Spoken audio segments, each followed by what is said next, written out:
Shalom, shalom, shalom. Nous bénissons notre Dieu qui est Père, Fils et Esprit et pour la grâce qu'il nous accorde donc d'être dans sa présence pour encore apprendre davantage au sujet de sa parole. Amen. Et il le dit clairement dans sa parole dans Osée, mon peuple périt par manque de connaissance. Alléluia. Donc nous nous retrouvons pour ce temps d'enseignement de la parole de Dieu. Et nous sommes dans la toute première série donc de cet enseignement-là, qui est intitulé bien évidemment Qui suis-je en Christ? Quelle est mon identité en Christ?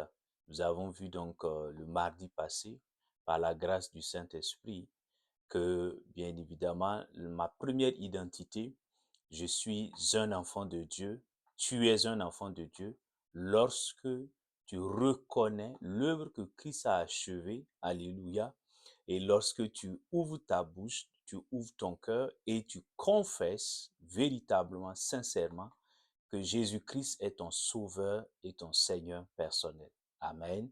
Donc tu deviens enfant de Dieu et nous avons vu donc dans l'enseignement passé ce que ça voulait dire, ce que cela voulait, ce que cela impliquait. Alléluia, le fait d'être un enfant de Dieu. C'est une grande grâce. Alléluia. Donc il faut connaître ce que ça veut dire et pour pouvoir vraiment mettre en pratique ce qui est attendu d'un enfant de Dieu. Amen. Donc nous continuons cette série-là avec le thème numéro 2 qui est intitulé Je suis disciple de Christ. Amen.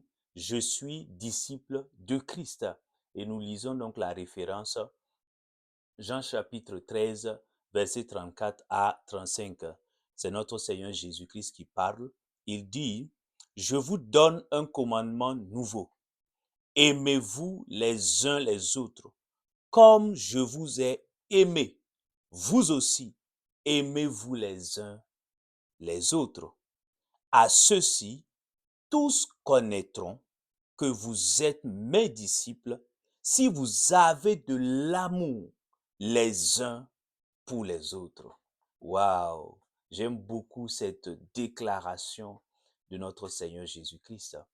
Il dit, Amen, que ces disciples-là doivent manifester, on doit, l'un des signes caractéristiques donc d'un disciple de Christ, c'est l'amour. Amen.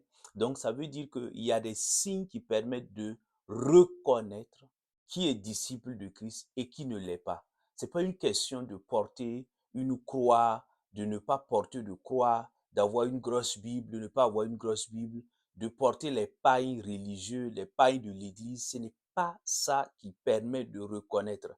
Ce n'est pas le fait de porter le prénom Martin, Martine, je ne sais pas moi, Jean, Luc, Matthieu. Non, ce n'est pas le prénom qui va permettre donc qu'on puisse savoir, qu'on puisse reconnaître que tu es un enfant de Dieu. Il y a un ensemble de critères, un ensemble d'éléments que le Seigneur donne.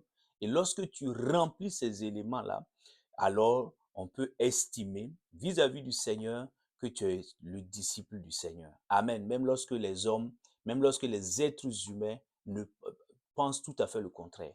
Gloire au Seigneur Jésus. Donc, il est bon que nous puissions revenir aux Saintes Écritures pour comprendre, alléluia, c'est quoi être un disciple de Christ. Ça implique véritablement quoi? Le fait d'être un disciple de Christ. Alléluia. Disciple de Christ. Tu comprends? Alors donc, par la grâce du Saint-Esprit, nous allons voir ces différents éléments-là et ça va nous aider à aller de l'avant au nom de Jésus. Alors, le premier élément, alléluia, qui caractérise un disciple de Christ, c'est quoi? C'est le fait qu'il aime le Seigneur Jésus-Christ plus que toute autre personne sur cette terre et plus que toute autre chose sur cette terre. Amen. Ça, c'est la toute première caractéristique. Un disciple de Jésus-Christ. Si tu dis que tu es disciple de Jésus-Christ, ça veut dire premièrement que tu aimes le Seigneur Jésus plus que toute autre personne. Alléluia. Je précise plus que toute autre personne et plus que toute autre chose dans cette vie. Et nous lisons donc Luc chapitre 14, nous lisons les Saintes Écritures, Luc chapitre 14 là, verset donc verset 26. Qu'est-ce que notre Seigneur dit à ce sujet? Luc 14, 26, il dit, Jésus dit, si quelqu'un vient à moi et s'il ne hait pas son père, waouh, hein, le haïr, hein, s'il ne hait pas son père, sa mère, sa femme, ses enfants, ses frères et ses sœurs, et même sa propre vie, il ne peut être mon disciple. Waouh! C'est choquant ça, hein? Waouh! Quelqu'un qui... C'est choquant. Jésus, notre Seigneur, dit, si tu dis que tu es son disciple, on n'a pas dit de détester ses parents, sa famille, non. Jésus veut dire que il ne faut pas prendre ça au premier degré de manière littérale, sinon tu vas complètement aller de travers. Amen. Voilà, donc c'est une figure de style que le Seigneur utilise, d'accord, pour choquer, pour montrer à quel point, amen, l'amour qu'on doit avoir pour le Seigneur, c'est un amour exclusif. On ne le partage pas avec une autre personne. On aime bien sûr nos pères et mères, on aime nos frères et sœurs, on aime nos conjoints. Alléluia, il n'y a aucun mal à aimer ses enfants biologiques et tout. Mais ici, le Seigneur précise. Quand il dit ça, il ne fait que reprendre les Saintes Écritures. Tu aimeras Dieu de tout ton cœur. Amen. Tu aimeras Dieu de tout ton cœur, de toute ta force et de toute ta pensée. Tu comprends? Donc ici, un enfant de Dieu, tu peux aimer les autres personnes, il y a aucun problème là-dessus.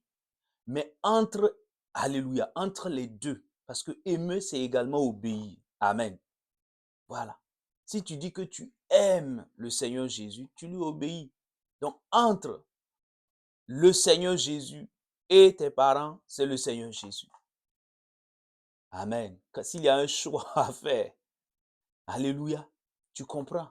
C'est pourquoi certains, par amour pour le Seigneur Jésus, quand ils ont donné leur vie au Seigneur Jésus, ils ont été rejetés par leur famille. Ils ont pris l'engagement, ils ont dit, j'aime le Seigneur Jésus. Ce n'est pas grave si ma famille me méprise. Ce n'est pas grave si mes amis me méprisent. C'est ça être disciple de Christ. Alléluia. Et ça, sont les personnes. Il y a également les choses matérielles de ce monde. Tu ne peux pas aimer l'argent plus que Jésus et dire que tu es son disciple. Ce n'est pas vrai. Tu te mens à toi-même.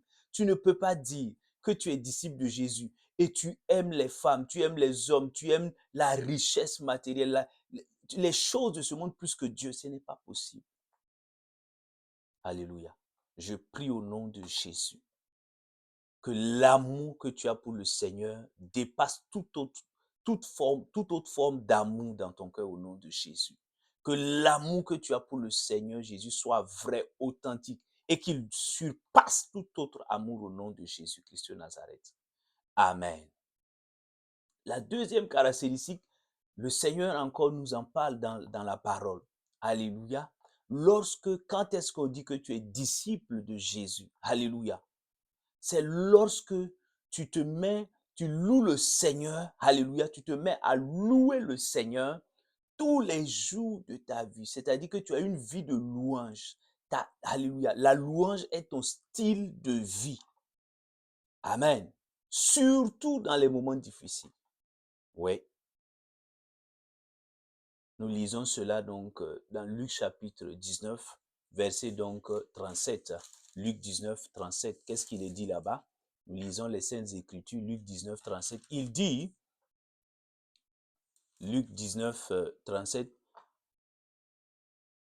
il approcha déjà de Jérusalem vers la descente du mont des Oliviers.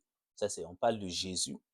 Lorsque tous les disciples en foule, saisis de joie, se mirent à louer Dieu à haute voix pour tous les miracles qu'ils avaient vus. Alléluia. Quand tu dis que tu es un disciple de Christ, la louange devient ton style de vie. Peu importe les situations, les situations par lesquelles tu traverses, les situations que tu vis, tu commences à louer le Seigneur, à dire les bienfaits du Seigneur dans ta vie. Tu fais comme Jérémie. Il dit, je veux repasser dans mon cœur ces choses-là. Oh, les bontés du Seigneur ne sont pas épuisées. Ses compassions ne sont pas à leur terme.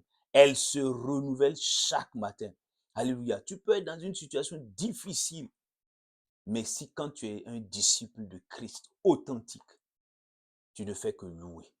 Tu ne fais que louer. Tu ne fais que dire les bienfaits du Seigneur. Rappelez au Seigneur tous ses bienfaits. Et rappeler à ton âme tous les bienfaits du Seigneur. Tu vois? Est-ce que c'est ce que tu fais dans les situations difficiles? Est-ce que tu loues le Seigneur? Est-ce que tu ne murmures pas? Est-ce que tu te plains pas? Est-ce que souvent même tu dis des paroles même euh, très méchantes envers le Seigneur? Est-ce que, regarde, est-ce que tu te comportes véritablement un disciple, hein, en un disciple qui loue constamment le Seigneur, quelles que soient les saisons de la vie? Je prie que le Seigneur nous fasse grâce, qu'il nous donne de savoir le louer, comme il est écrit, alléluia, dans Luc 19, 37, là. Ils se mirent à louer Dieu. Alléluia. Que Dieu nous fasse grâce de cela au nom de Jésus. La troisième chose, nous disent les Saintes Écritures, c'est que, alléluia, le disciple de Christ est rempli du Saint-Esprit. Amen. Il est rempli du Saint-Esprit. Actes chapitre 13, nous lisons donc la parole de Dieu. Actes chapitre 13, verset donc 52. Qu'est-ce qu'il est dit là-bas? Il dit, les disciples, quant à eux, étaient remplis de joie et d'Esprit Saint. Waouh! Gloire au Seigneur. Je prie, peut-être que tu as été, tu n'as pas encore expérimenté la plénitude du Saint-Esprit. Quand tu as donné ta vie à Jésus, alléluia, l'Esprit de Dieu a régénéré ton esprit qui était mort. Amen. Et il est venu habiter dans ton esprit. C'est pourquoi on dit, Dieu est en nous. Amen. Dieu habite, l'Esprit de Jésus habite dans notre esprit. Amen. Mais ça, c'est avoir le Saint-Esprit. Mais il y a une nuance entre avoir le Saint-Esprit et être rempli du Saint-Esprit. Quand tu vas lire dans le livre des Actes des Apôtres, là, le chapitre 1, chapitre 2, tu verras ça. Les apôtres ont fait l'expérience de la plénitude du Saint-Esprit. Amen. Jésus également, de même dans les évangiles. Alléluia. Donc, après donc, son baptême là, rempli du Saint-Esprit, avant d'aller au désert donc, pour la tentation. Tu comprends? La plénitude du Saint-Esprit. Là, le Saint-Esprit, alléluia, te remplit complètement. Amen. Et tu commences maintenant à véritablement expérimenter les choses du monde surnaturel, des choses invisibles. Alléluia. Et tu commences à parler donc la langue du ciel. Tu commences à parler, alléluia, le parler en langue. Amen. À dire des mystères à Dieu, à dire des paroles incompréhensibles sur le plan humain, mais qui sont des paroles qui vont t'édifier. Alléluia. Et qui vont louer le Seigneur. Gloire à Jésus. Donc je prie dans le nom de Jésus. Si tu n'es pas encore baptisé du Saint-Esprit, rempli du Saint-Esprit, je prie pendant que tu écoutes maintenant cette parole-là, que tu reçoives le baptême du Saint-Esprit au nom de Jésus. Que le Saint-Esprit te remplisse au moment où tu entends ma voix, où tu regardes là, ce message-là. Tu reçois la plénitude du Saint-Esprit et tu commences à parler en langue. Tu commences à être un instrument entre les mains du Saint-Esprit pour glorifier le nom du Seigneur Jésus. Reçois cette grâce au nom puissant de Christ Jésus. Amen. Nous continuons. Être un disciple de Christ, qu'est-ce que ça veut dire? Ça veut dire également que quand tu es disciple de Christ, amen, qu'est-ce qui se passe? Eh bien, tu gardes la parole de Dieu et tu marches selon la parole de Dieu. C'est ce que cela implique. Amen. Nous lisons la parole de Dieu. Jean 8, 31. Jean 8, 31, que dit notre Seigneur Jésus? Jésus dit alors aux Juifs qui avaient cru en lui, si vous demeurez dans ma parole, vous êtes vraiment mes disciples. Waouh! Est-ce que tu entends ce que le Seigneur dit? Il dit, si vous demeurez. Si vous demeurez, restez attachés, enracinés. Si vous demeurez dans ma parole, vous êtes vraiment mes disciples. Vous êtes vraiment, ça veut dire, c'est en vérité, vous êtes mes disciples. Un disciple authentique, on reconnaît un disciple de Christ au fait qu'il soit attaché à la parole de Dieu. Il ne prend pas les coutumes humaines, les traditions humaines, les proverbes humains, mettre au-dessus de la parole de Christ. Non. Si tu fais ça, il y a des gens comme ça. Ah, mon père m'a dit, ma mère m'a dit, ta mère est respectable, ton père est respectable. Mais sa parole ne peut en aucun cas être au-dessus de celle de Jésus-Christ de Nazareth. Ce que ta tradition, elle est peut-être bonne. Alléluia, tes coutumes sont peut-être bien. Mais tes coutumes en aucun cas ne peuvent être au-dessus de la parole de Jésus-Christ de Nazareth. Ça doit être clair. Il doit avoir une prééminence, une primauté claire. Tu ne peux pas prendre la philosophie peut être bien, alléluia, mais aucune pensée d'un philosophe ne peut être supérieure à la parole de Jésus-Christ de Nazareth. Tu comprends? Ça doit être très clair. Il dit, vous quoi? Vous demeurez dans ma parole. Est-ce que c'est ce que toi tu fais? Est-ce que c'est ce que tu fais? Quand les gens, les êtres humains viennent te dire, alléluia, voici, ils te donnent telle parole. Et quand tu pèses avec la parole de Christ, en définitive, tu choisis laquelle généralement? Regarde, généralement, la balance pèse de quel côté? Tu vois? Et tant que tu n'as pas compris ça, il dit, vous êtes en ce moment, vous, c'est pas moi qui le dis, hein, relis le verset. Il dit, vous êtes en ce moment, vous êtes vraiment. Jésus donne un critère ici. Vous êtes vraiment mes disciples. Autrement, vous n'êtes pas mes disciples. Si ma parole ne prime pas dans votre vie, si elle n'est pas la première place dans votre vie, vous n'êtes pas mes disciples. Vous avez beau porter des croix, des signes religieux extérieurs pour paraître comme les pharisiens en son temps, les scribes, vous n'êtes pas mes disciples. Les gens peuvent considérer que vous êtes mes, mais à mes yeux, vous n'êtes pas mes disciples. Oui, je prie au nom de Jésus que la parole de Dieu, que tu sois attaché à la parole de Dieu, que tu demeures dans la parole de Dieu. Oh, que l'amour de la parole de Dieu inonde ton cœur, que tu t'attaches à la parole de Dieu, quelles que soient les circonstances, quels que soient les vents et les tempêtes. Je prie que tu demeures enraciné, attaché à la parole de Jésus-Christ de Nazareth. Amen. Et nous continuons également. L'autre chose qu'il faut savoir, qu'est-ce qu'être un disciple de Christ? Il dit, les Saintes Écritures nous disent que c'est quand on dit qu'on est un disciple de Christ, on se doit d'avoir une vie de prière et de jeûne dynamique. Oui, c'est pas moi qui le dis. Lisons Marc chapitre 9, verset 27 à 28 là. C'est là où Jésus, hein, tu peux le trouver, on n'a pas le temps pour le lire, mais après tu peux le voir, tu pourras regarder. Marc 9, 27 à 28 là. Et puis, bon, les disciples là, ils avaient chassé un démon, ils n'avaient pas réussi. Et Jésus dit, ils amènent justement donc la personne qui a un esprit démoniaque là, vers Jésus. Et Jésus dit, mais ce type de démons-là, on ne peut les chasser que par la prière et par le jeûne. Tu n'as pas lu ça? Autrement dit, Jésus est en train de dire, mais les disciples là, c'est pas, ils priaient, mais leur vie de prière n'était pas encore dynamique. Est-ce que toi, ta vie de prière est dynamique? Est-ce que tu passes du temps dans la prière? Quand on prend les 24 heures, est-ce que tu arrives à faire le minimum 1 heure de temps dans la prière avec le Seigneur? Tu passes le temps à faire TikTok. Tu peux faire 2 heures, 3 heures sur TikTok. Est-ce que tu passes au moins 1 heure dans la prière avec Papa bon Dieu?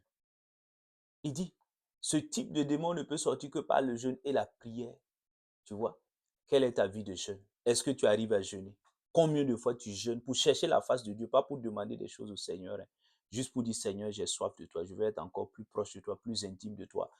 Oh Seigneur, je veux davantage être plus attaché à toi. Tu jeûnes pour chercher la face de Dieu. Combien de fois dans la semaine? La dernière fois que tu as jeûné, c'était quand? Tu comprends, mon frère, ma soeur? Donc, être un disciple, il faut que tu cultives cette vie de jeûne et de prière. Allez, je répète, pas pour chercher des biens matériels, mais pour chercher le Seigneur. Alléluia. Pour faire comme Paul. Paul dit, je regarde tout comme de la boue à cause de l'excellence de la connaissance du Seigneur Jésus-Christ. Amen. Je prie dans le nom de Jésus que ta vie de prière et de jeûne qui était en déclin, le Seigneur restaure ta vie de prière au nom de Jésus. Le Seigneur restaure ta vie de jeûne au nom de Jésus. Tu reçois la force divine pour passer plus de temps dans la présence de Dieu et pour jeûner au nom de Jésus-Christ de Nazareth. Amen. Et nous continuons également. Qu'est-ce qu'il dit encore? Il dit qu'un disciple de Christ, lorsque tu dis que tu es disciple de Christ, alors comment on pourra te reconnaître? C'est pas lorsque tu vas aimer la parole de Dieu en la méditant et en venant aux enseignements et aux cultes. Ah oui, Luc chapitre 6, verset donc 17. Luc chapitre 6, verset 17. Nous lisons donc la parole de Dieu rapidement. Luc chapitre 6, verset 17 là. Qu'est-ce qu'il est dit là-bas? Il dit, Luc chapitre 6, verset donc 17. Je lis là rapidement la parole du Seigneur. Il dit, Jésus descendit avec eux et s'arrêta sur un plateau où se trouvait une grande foule de ses disciples et une multitude de peuple de toute la Judée, de Jérusalem et du littoral de Tyr et de Sidon. Ils étaient venus, les disciples là, ils étaient venus pour entendre Jésus et pour être guéris de leur maladie. Waouh! Tu comprends? Ils étaient venus pour faire quoi? Pour entendre d'abord, avant de recevoir la guérison, ils sont venus d'abord pour entendre la parole de Jésus. Amen. Il faut, quand tu dis que tu es un disciple de Christ, tu dois toi-même prendre ta Bible, tu dois aimer méditer la parole pour connaître Christ. Christ est la parole faite chair. La parole, ta Bible là, il faut que tu la reprennes. Amen. Elle contient tout ce dont tu as besoin pour vivre une vie de victoire, pour sortir de la défaite, de l'échec et des frustrations. Alléluia. Et il dit quoi? La méditation, mais aussi venir écouter. Venir écouter les enseignements, les cultes. Alléluia. Gloire au Seigneur. Quand tu as une église locale où Dieu t'a, alléluia, t'a planté, va écouter. C'est bien d'écouter en ligne. Amen. Comme tu le fais présentement. Mais les jours, dès qu'il y a une disponibilité qui se dégage, fais un effort. Va à l'église locale. Écoute la parole de Jésus, transmise à travers ses servantes et ses serviteurs. C'est ça aussi être un disciple de Christ. Tu ne peux pas dire que tu es disciple de Christ et tu n'aimes pas méditer la parole de Dieu, tu n'aimes pas méditer ta Bible, tu veux pas écouter, tu n'aimes pas les enseignements, tu n'aimes pas venir au culte, tu n'aimes pas écouter les prédications lors des cultes. Ça ne marche pas. Tu es un plaisantin, tu es tout sauf un disciple de Christ. Alléluia. Il faut te repentir. Il faut te repentir. Amen. Que le Seigneur nous fasse grâce au nom de Jésus. Et également, il dit être un disciple de Christ, c'est avoir foi en Jésus-Christ de Nazareth. Oui, tu n'as pas lu ça? Jean 2, verset 11. Jean 2, verset 11. Là-bas, il dit également, les Juifs l'ont cru en lui. Alléluia. Sont devenus ses disciples. Jean chapitre 2. Alléluia. Tu pourras le lire. Hein? Bon, nous le lisons rapidement et puis nous continuons. Jean 2, verset 11 là. Tu comprends, mon frère, ma soeur. Donc, il dit, qu'est-ce qu'il dit là-bas? Il dit, tel fut à Cana en Galilée le commencement des miracles que fit Jésus. Il manifesta sa gloire et ses disciples crurent en lui. Ses disciples crurent en lui. Waouh, tu comprends? Ses disciples, les disciples de Jésus ont cru en lui. Donc, si tu dis que tu es un disciple de Christ, la foi doit être ton partage. La foi en Christ, pas la foi en un homme. Hein. Voilà, la Bible est claire. Malheur à l'homme qui se confie à l'homme. Tu comprends? Tu dois placer ta foi, ta confiance totale là, en Jésus-Christ de Nazareth, le Dieu fidèle. Celui qui est le même hier, aujourd'hui, éternellement. Hébreux 13, verset 8. Tu comprends? Jésus est dans ta barque. Regarde la situation dans laquelle tu te trouves. Est-ce que toi, tu as placé ta confiance en Jésus? Regarde la peur qui t'anime. Regarde les doutes. Regarde l'incrédulité qui est là. Ça, ce n'est pas la portion d'un disciple de Christ. Si tu te dis disciple de Christ authentique, mais tu marches par la foi. Tu ne marches pas en regardant les circonstances, les difficultés, les oppositions. Non, tu ne regardes pas aux tempêtes. Tu ne paniques pas à tout bord. Tu n'es pas stressé devant les situations parce que tu places ta confiance en Jésus, le Dieu vivant. Tu comprends? Ça, c'est la démarche d'un disciple de Christ. Je prie au nom de Jésus qu'à partir de maintenant, tu ne marches plus par la vue, mais que tu marches par la foi. Devant n'importe quelle situation qui se présentera, que tu puisses marcher par la foi, que tu puisses placer ta totale confiance en Jésus-Christ et tu verras sa grâce et sa gloire au nom de Jésus-Christ de Nazareth. Amen. Il ajoute, et nous continuons, les Saintes Écritures nous disent encore, nous l'avons lu, alléluia, et Jésus dit dans Jean 13, là, verset 35, que si nous sommes, on va nous reconnaître. Les gens de ce monde-là sauront que nous sommes ses disciples. Alléluia. Si nous avons de l'amour les uns pour les autres, pas seulement entre les frères et sœurs en Christ, non, mais envers tout le monde. Parce que Jésus aimait les gens. Tu comprends? Est-ce que toi, tu es rempli de l'amour de Jésus et est-ce que tu aimes véritablement les gens? Regarde.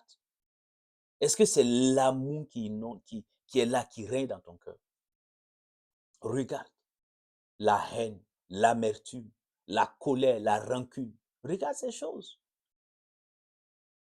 Jésus dit, c'est à l'amour, l'amour, l'amour. Oh, il n'a pas dit c'est la haine. Il n'a pas dit l'amertume. Il n'a pas dit la jalousie. Il n'a pas dit l'envie. Il a dit, c'est à l'amour qu'on reconnaîtra que vous êtes mes disciples. Mais regarde-toi, dans la famille, regarde même à l'église. Regarde. Au travail, regarde. Est-ce que tu es un disciple? Mon frère, ma soeur, est-ce que tu es un disciple de Christ? Les talons de mesure, là, c'est l'amour, l'amour. L'amour, pas l'amour humain, l'amour agapao, l'amour de Christ. Il dit, de la même manière que je vous ai aimé, aimez-vous ainsi. Prenez l'amour que je vous donne là, et aimez les gens ainsi. Sinon, l'amour humain ne peut pas aimer les gens. Dès qu'ils te déçoivent, dès qu'ils te trahissent là, tu rentres dans la dépression, tu rentres dans la frustration, tu rentres dans la haine, tu rentres dans la vengeance. Mais quand tu es un disciple de Christ, tu pardonnes les offenses et tu aimes les gens parce que l'amour pardonne. Alléluia. Tu es patient avec les gens parce que l'amour est patient. Alléluia. Tu supportes parce que l'amour supporte. Alléluia. C'est ça. Mais est-ce que tu es rempli de l'amour? Si tu n'es pas rempli d'amour, c'est pas là. Tu es tout sauf disciple. Hein? Que le Seigneur nous fasse grâce. Je prie au nom de Jésus que le Saint-Esprit te donne la capacité de pardonner et de manifester l'amour de Christ à tout le monde au nom de Jésus. Amen. Alléluia. Et nous continuons encore. Que nous disent encore les Saintes Écritures? Les Saintes Écritures nous enseignent que être disciple de Christ veut dire obéir, alléluia, au Seigneur et obéir à sa parole. Matthieu 21, 6. Nous lisons rapidement la parole de Dieu. Matthieu 21, 6. Que dit la parole de Dieu à ce sujet-là? Alléluia. Matthieu 21, 6. Il dit, je lis rapidement donc la parole du Seigneur. Il dit, les disciples allèrent et firent ce que Jésus leur avait ordonné. Jésus avait dit d'aller détacher un ânon, etc., etc. Tu peux lire le contexte, tu vas voir. Amen. Donc, Il dit, les disciples allèrent et firent ce que Jésus avait donné comme ordre. Donc, l'un des 6 caractéristiques d'un disciple, alléluia, c'est l'obéissance à la parole de Dieu. C'est l'obéissance au Saint-Esprit. C'est l'obéissance à Dieu. Faire ce que Dieu a ordonné. Dieu a dit, ne marchez pas dans l'impureté, marchez dans la sanctification. 1 Thessaloniciens. Il a dit, la volonté de Dieu, ce n'est pas que vous soyez dans les souillures du monde, mais que vous marchez dans la sanctification. La volonté de Dieu, c'est que nous marchions dans l'intégrité. Il ne veut pas que nous passions le temps à mentir comme nous respirons. Non. Il dit, la volonté de Dieu, c'est que nous puissions pardonner comme Christ a pardonné. La volonté de Dieu, c'est que nous puissions marcher dans la vérité, dans la transparence. La volonté de Dieu, c'est que nous puissions témoigner la bonne nouvelle aux autres, etc., etc. Tu comprends? Tu comprends? Est-ce que toi, tu obéis? Est-ce que quand le Seigneur dit de faire, là, est-ce que toi, tu fais? Le Seigneur dit de ne pas être pressé, de ne pas te précipiter. Est-ce que toi, tu ne te précipites pas? Le Seigneur dit de ne pas te venger. Est-ce que toi, tu ne te venges pas? C'est ça. Le Seigneur nous donne des choses concrètes. Il nous donne des commandements concrets. Quand tu obéis à ça, on dira que tu es un disciple. Sinon, tu es tout sauf disciple. C'est aussi simple que ça. Mais je prie au nom de Jésus que le Seigneur nous fasse grâce. Qu'il nous accorde la grâce de lui obéir. Alléluia. Même dans les... Obéir, mon frère, ma soeur, ce n'est pas simple. Ça va te coûter quelque chose. Oui, obéir au Seigneur. Amen. Mais c'est quelque chose de merveilleux. Amen. Tu n'as pas idée. Je prie que le Seigneur nous accorde cette grâce-là, de marcher tous les jours dans l'obéissance au Seigneur, à sa parole et à son esprit, au nom puissant de Christ Jésus. Amen. Et nous continuons. Alléluia. Il dit que être disciple de Christ, c'est également renoncer à soi-même, prendre sa croix et puis suivre le Seigneur Jésus. Ah, ça devient moins rigolo. Hein? Ah oui, quand on arrive à ce type de passage-là, ma foi, ce n'est pas de la blague là. Les visages deviennent froncés. Renoncer. Et nous le lisons dans Matthieu 16. Ah, c'est tellement important, nous allons le lire. Matthieu 16, 24 là, tu comprends? Mon frère, ma soeur. Matthieu 16, 24, que dit Jésus? Alors Jésus dit à ses disciples, si quelqu'un veut venir après moi, 1, qu'il renonce à lui-même. 2, qu'il se charge de sa croix. 3, qu'il me suive. Waouh, ça, Seigneur, tu as fait fort. Est-ce que tu comprends? Chaque être humain naît avec ses désirs, ses envies, ses ambitions. Mais quand tu rencontres le Seigneur, mon frère, ma soeur, de manière vraie, pas les fausses conversions qu'on voit souvent là, de manière authentique, tu renonces à toi-même. Tu n'as plus de vie, c'est sa vie qui est en toi. C'est lui, c'est comme Paul dit, ce n'est plus moi qui vis, c'est Christ qui vit en moi. Mon moi là est mort. Il faut que tu renonces à toi. On appelle ça la mort à soi. Tu dois renoncer, le renoncement. Tu ne peux pas. Sinon, tu ne pourras pas aimer Jésus et le servir et le suivre. Ce n'est pas possible. Oui. Tu dois dire, ah, moi j'aimais ci, moi j'aimais ça, moi j'aimais, je me fais, voici, voici, voici. Mais Jésus, qu'est-ce qu'il veut? Ah, il veut que je fasse ci, il veut que je fasse ça. Ok, je renonce à ce que je voulais, je veux ce que le Seigneur veut maintenant pour moi. Oui, moi le Seigneur va dire, renonce à telle carrière, viens là. Va renoncer. Le Seigneur va te dire, vends tel bien, viens faire telle chose. Comme le jeune homme là, qui était riche là, il a croyé le Seigneur. Il a croyé le Seigneur. Alléluia. Je reviendrai plus tard là-dessus. Tu comprends? Il faut que tu renonces à toi-même. La chair qui t'amenait, oui, les pulsions qui sont là, qui te... Non, tu dois renoncer. Quand tu viens en Christ, mais la chair est crucifiée. La chair est crucifiée. Tu dois renoncer. C'est une décision. Jésus, il faut qu'il renonce. Toi-même, tu dois décider. À partir de maintenant, je ne mène plus ma vie. il n'y a plus de moi, c'est Jésus. Si je vis, ce n'est plus moi qui vis, c'est Christ qui vit en moi. Donc je renonce. Si Jésus me dit, ah, voici, quitte ici et va là. Seigneur, oh, moi qui aimais ce lieu-là, ok, j'accepte, je le quitte. Allez, si le Seigneur dit, prends tous ces habits que tu as, allez, va les donner. Tu vas pas dire non, Seigneur. Non, non, moi je tiens aux habits. Moi j'aime, ces habits-là sont trop beaux pour que je les donne à quelqu'un. Non, ça ne marche pas. Il faut que tu renonces à toi-même. Alléluia. Il faut que tu renonces à toi-même. Le Seigneur va dire, telle personne avait ta dette, remets la dette, ne lui demande pas. Tu vas pas dire, non Seigneur, c'est trop d'argent. Et puis la personne là me fait trop de foutaise. Tu vas pas dire ça. Non, tu dois renoncer. Dis Seigneur, tu es mon capitaine, je me mets au garde-vous. Oui, il faut renoncer. Le problème que nous avons dans la chrétienté à l'église, c'est ça. Beaucoup viennent, beaucoup viennent, ne veulent pas renoncer à eux-mêmes. Ça ne va pas marcher. Tu vas te créer des problèmes. Le diable va te créer trop de problèmes. Il faut que tu acceptes. Renoncer. Renoncer à la chair, renoncer aux choses du monde. Oui.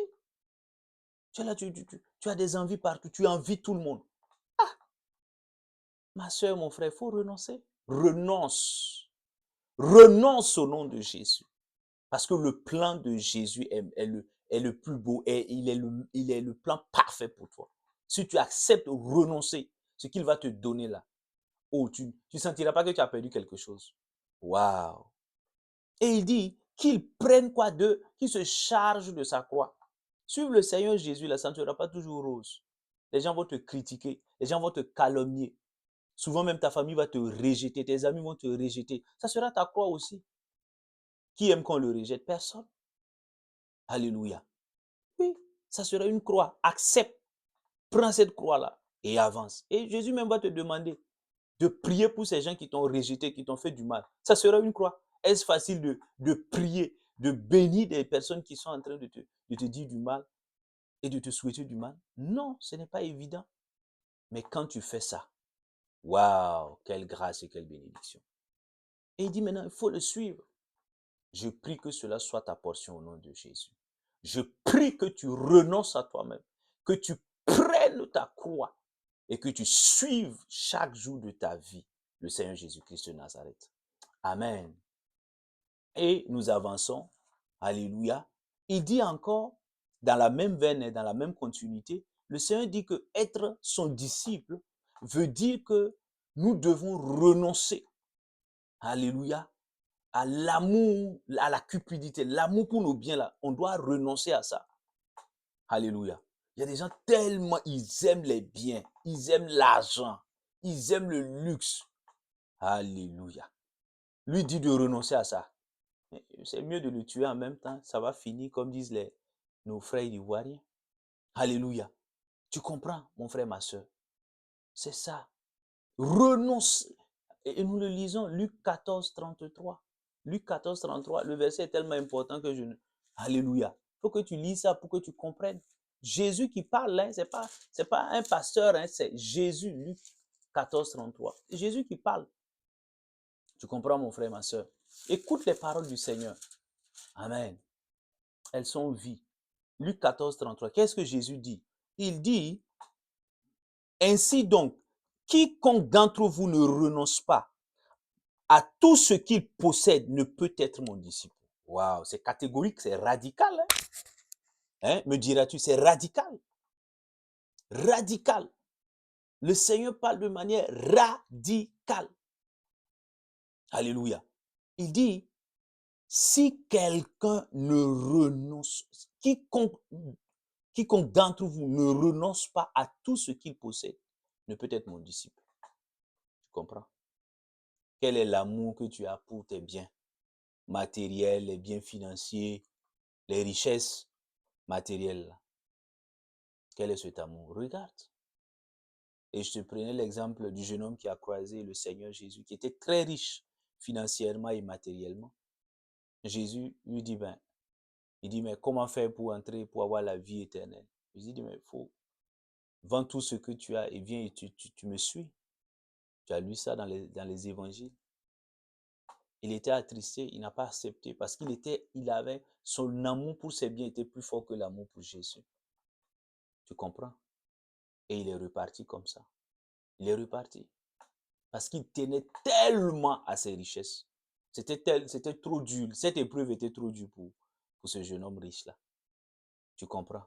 Souvent aussi, nous ressemblons à ce jeune homme riche-là. Nous sommes attachés à des positions, attachés à nos postes, attachés à l'argent, attachés au luxe, attachés à l'honneur et à la réputation. Attachés. Jésus dit, il faut qu'on renonce. Si on ne renonce pas, on ne peut pas être ses vrais disciples. C'est clair. Hein? Que le Seigneur nous fasse grâce.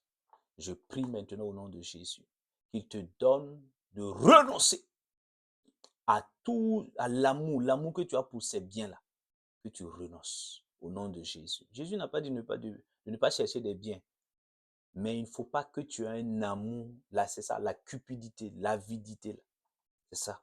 Ça devient une idolâtrie. Tu comprends? Voilà. C'est bien de travailler, d'avoir des biens. Jésus n'est pas contre ça. Il faut bien comprendre. Hein? Mais il dit, tu ne peux pas, il faut, si tu veux suivre Jésus comme un disciple, tu dois, l'amour que tu as pour ces biens-là, tu dois enlever cet amour, les jeter. Voilà. Comme ça, quand Jésus va te dire de lui amener tous tes biens-là, tu vas amener ça en rien. Sinon, le jour où il va te demander ses biens, les biens qu'il t'a donnés, d'ailleurs même ce sont les biens qu'il t'a donnés, tu ne vas pas accepter. Ça va devenir une grosse plaidoirie. Tu comprends? Et nous continuons. Alléluia. Il dit encore, les Saintes Écritures nous disent que si nous sommes vraiment des disciples de Christ, qu'est-ce que cela implique? Cela implique que nous devons manifester le fruit du Saint-Esprit. Alléluia. Cela, donc Jean 15, 8 là, Jésus dit, mon Père sera glorifié si vous portez beaucoup de fruits. Les fruits là, le fruit, c'est dans Galates 5, 22, le fruit du Saint-Esprit. Alléluia. Tu peux aller là-bas voir ces éléments-là. Galates 5, 22, rapidement. Donc, Galates 5, 22. Il dit, mais le fruit de l'esprit est l'amour, la joie, la paix, la patience, la bonté, la bienveillance, la fidélité, la douceur, la maîtrise de soi. Tu vois? Donc, quand tu es enfant, quand tu es un disciple de Christ, amen, quand tu es un disciple de Christ, tu dois porter ce fruit-là, le fruit du Saint-Esprit. Tu dois manifester ces éléments du fruit de l'Esprit. Est-ce que tu es rempli de patience? Est-ce que tu es rempli de douceur? Est-ce que tu es rempli de maîtrise de soi? Est-ce que tu es rempli de fidélité? Est-ce que tu es rempli de paix? Est-ce que tu es rempli d'amour? Est-ce que tu es rempli de joie? Regarde. Il dit, on doit manifester ça. Ça doit être rempli en nous et nous devons manifester cela. Je prie au nom de Jésus que tu puisses manifester tous les jours le fruit du Saint-Esprit afin que l'on reconnaisse que tu es un vrai disciple de Christ. Amen. Et, alléluia, nous bénissons le Seigneur. Nous continuons rapidement. Il dit encore, les Saintes Écritures nous enseignent qu'un disciple authentique de Christ, il fait quoi? Il fait de bonnes œuvres. Actes chapitre 9, verset 36, nous n'allons pas le lire. Alléluia, là il s'agit de Tabitha. Amen. Et donc, la bonne dame, elle se distinguait, c'était une disciple, on l'avait prêché et tout. Et elle suivait les apôtres, les disciples du Christ. Elle-même, elle était devenue disciple. Alléluia. Et elle se distinguait par sa bienveillance, sa générosité. Elle donnait. Alléluia. Elle soutenait les veuves, les orphelins. Amen. Et quand elle est décédée là, les gens, alléluia. Les gens qu'elle aidait sont venus, ils ont crié à aider nous vraiment à trouver une solution. Et c'est là que le Seigneur utilise donc un des disciples. Et il prie, et le Seigneur donc ramène à la vie cette dame qui était disciple de Christ. Alléluia. Donc, cela illustre l'importance pour un disciple de Christ de se distinguer par, alléluia, ses bonnes œuvres. Amen. Quand tu dis que tu es un enfant, un disciple de Christ, tu dois poser. C'est pas seulement, alléluia, aller à l'église, avoir une certaine démarche, tout. Alléluia, c'est bien. Mais au-delà, il faut il faut poser des actes concrets, faire des bonnes œuvres, soutenir les veuves, soutenir les orphelins, soutenir les personnes nécessiteuses. Amen. Quel que soit leur statut, voilà. Il faut poser, alléluia, il faut faire de bonnes œuvres, tant que tu le peux, et conduit par le Saint-Esprit, bien évidemment. Au nom de Jésus. Amen. Jean 20, verset 26, également, il nous enseigne, dans ce passage-là, le Seigneur nous enseigne, que être un disciple, c'est également aimer la communion fraternelle. Voilà. Un disciple de Christ, amen, c'est vrai, il prend du temps dans la présence de Dieu pour chercher la face du Seigneur, mais il aime également aller vers les frères et les sœurs en Christ, partager donc des moments donc de fraternité et de communion. Il n'aime pas s'isoler. Il y a des gens comme ça, non, il n'aime pas être parmi les frères et les sœurs. Dès qu'il arrive là-bas, le visage est froncé, commence à mépriser les gens, à manquer du respect aux gens. C'est quoi ça? Toi, tu es tout sauf un disciple de Christ si tu fais ces choses-là. Non. Va relire le verset, Jean 20, 26. Quand tu es disciple de Christ, tu aimes être avec les autres pour apprendre et aussi partager ce que tu sais et passer véritablement des moments de communion dans la présence du Seigneur. C'est ça. Amen. Je prie au nom de Jésus que tu ne restes pas isolé, mais que tu aimes passer du temps avec les frères et les sœurs en Christ. Au nom de Jésus, au nom de Jésus, par la puissance du Saint-Esprit. Amen. Et également, quand tu es un disciple de Christ, les Saintes Écritures nous disent, Matthieu 28, 19, tu connais la grande commission, Jésus dit clairement, allez, faites de toutes les nations, alléluia, des disciples. Tu comprends? On doit aller témoigner. Quand tu dis que tu es un disciple de Christ, mon frère, ma soeur, tu dis que tu es disciple de Christ, mais tu as honte de témoigner de Jésus. Ah, je doute, hein? Je doute de ton statut et de ton identité de disciple de Christ. Absolument. Je doute. Un disciple, il est tout le temps en train de témoigner, de partager la bonne nouvelle, de prêcher l'évangile. Tu n'as pas besoin d'être pasteur, prophétesse, évangéliste, docteur, apôtre, je n'en sais, bishop. Tu n'as pas besoin. Ton statut de disciple de Christ là te commande de témoigner continuellement, de proclamer l'évangile de Christ, d'annoncer la bonne nouvelle de Christ. C'est simple. Qu'est-ce qu'il y a de si compliqué? Mais toi, tu es là. C'est toi qui n'annonces pas.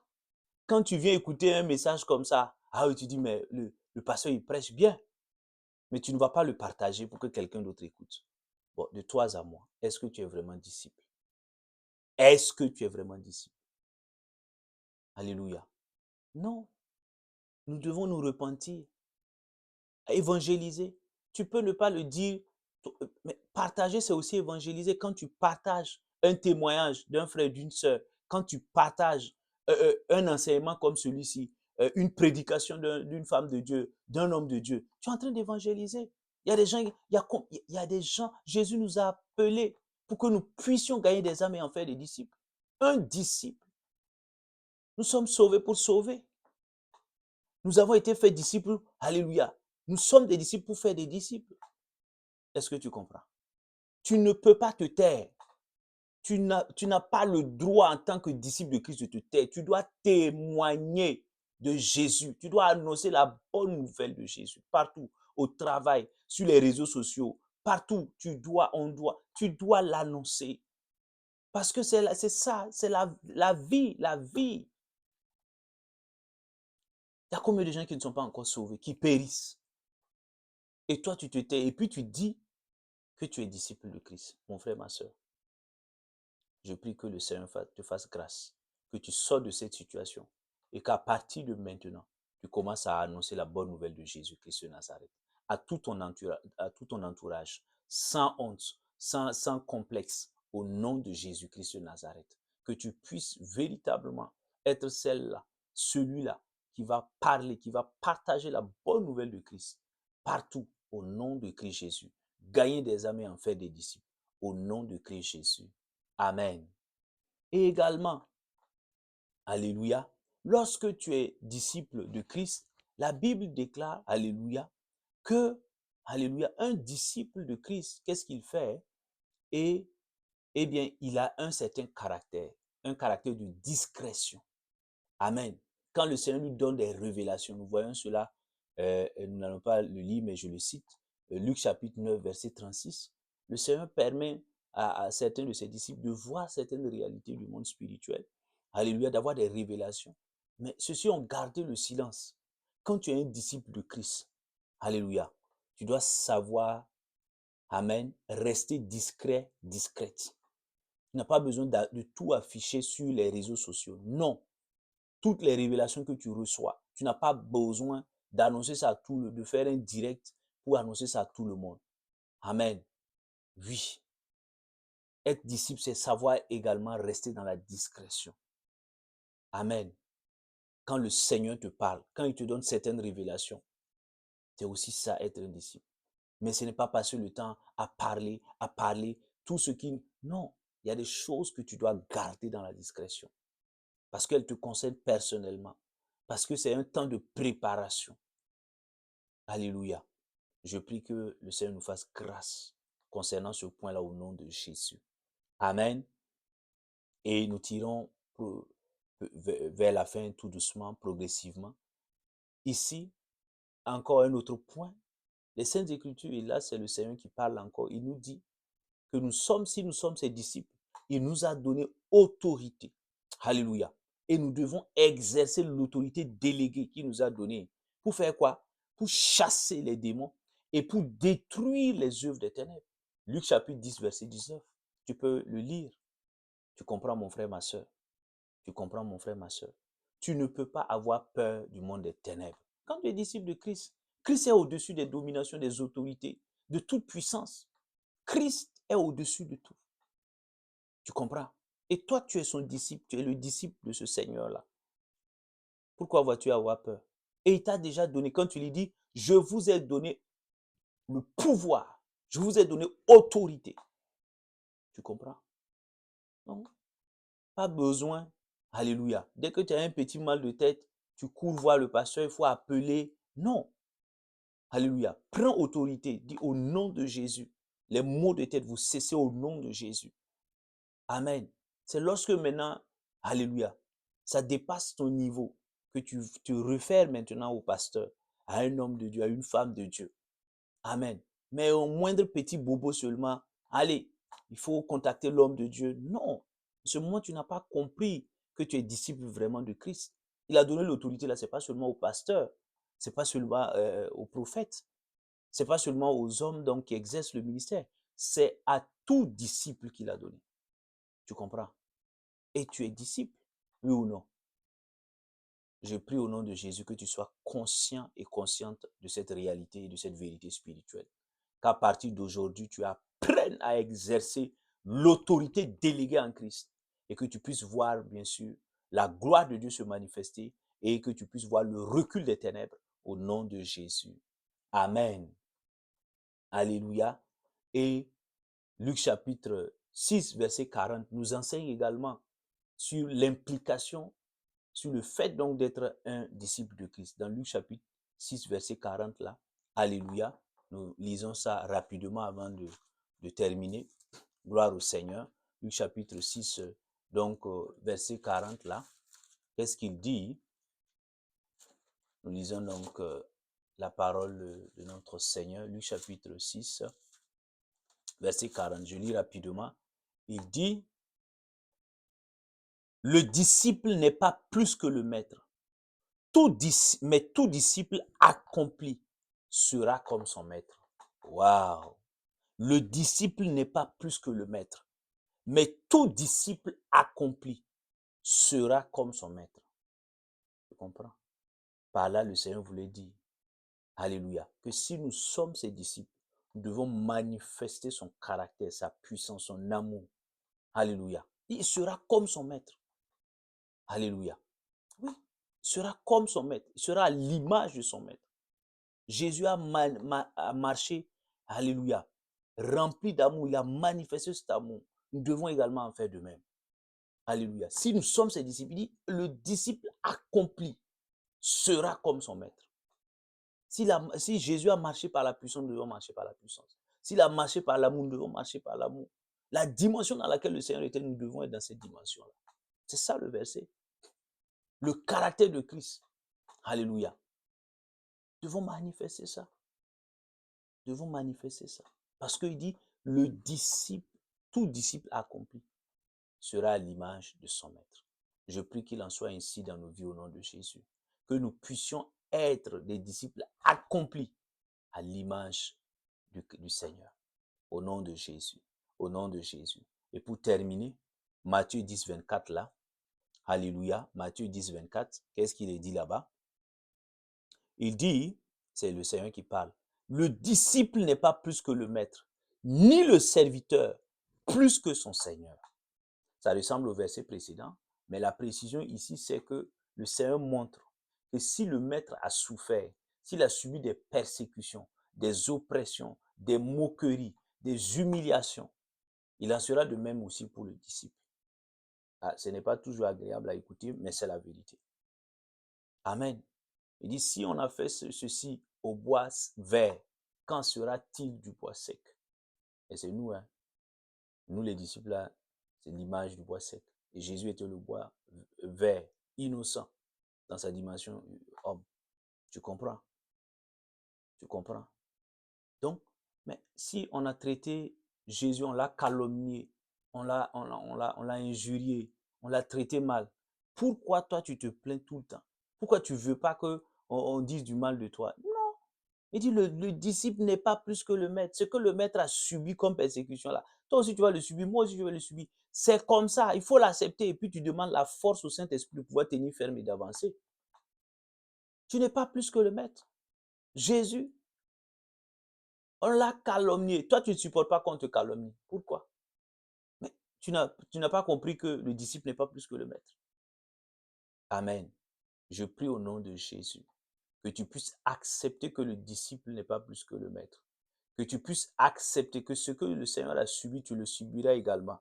Et que le Saint-Esprit te donne la force de pouvoir tenir ferme et d'avoir la victoire au nom de Jésus. Au nom de Jésus, reçois cette grâce. Je prie, oh, que toutes les caractéristiques d'un disciple soient manifestes en toi. Au nom de Jésus. Qu'à partir d'aujourd'hui, oh, quand on te verra, on saura que tu es un véritable disciple de Christ. Au nom puissant de Christ Jésus. Reçois cette grâce au nom de Jésus-Christ de Nazareth. Amen. Amen. Amen. Shalom, shalom, shalom.